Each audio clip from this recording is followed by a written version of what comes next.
This week we've been talking about priorities. When we get real and honest with ourselves, looking at our priorities can be extremely challenging. There are many different factors that come into play when we consider our priorities. But mostly we have to deal with our pride.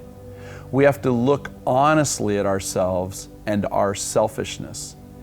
Even as I've grown closer to the Lord over the years, there are still times in my life that my selfishness, my pride creep into play, and I find myself making decisions that are based on wrong priorities.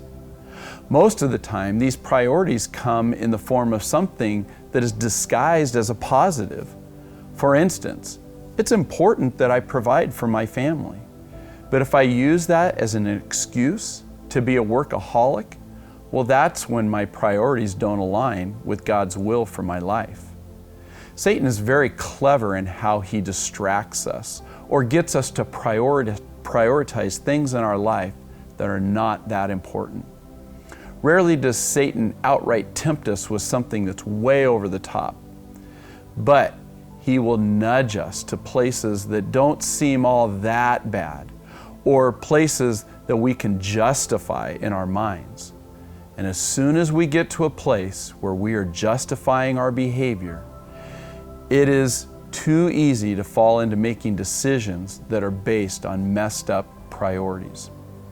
In our Bible passage for this week, we looked at Abram and Lot and the decision to split ways because the land could no longer support both families due to the tremendous way the Lord had blessed them. Lot looked at the Jordan Valley and was immediately enticed by the outward appearance of the land. But in verse 13, we read, "Now the men of Sodom were wicked, great sinners against the Lord." This doesn't sound like a great place to settle down and raise your family. It's also a great reminder that things aren't always as they appear. Remember when the Lord sent Samuel to find a new king for Israel?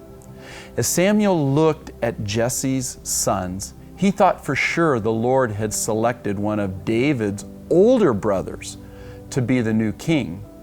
But in 1 Samuel 16:7 we read, "But the Lord said to Samuel, 'Do not look on his appearance or on the height of his stature, because I have rejected him. For the Lord sees not as man sees.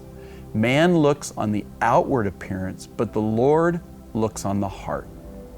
The only way we can ensure that we are keeping our priorities straight, that we are putting first things first, is to live our lives as Jesus described in Luke 9. "If anyone would come after me, let him deny himself, take up his cross daily, and follow me." That's the key. The practice of denying ourselves daily and allowing God's Spirit to guide our lives.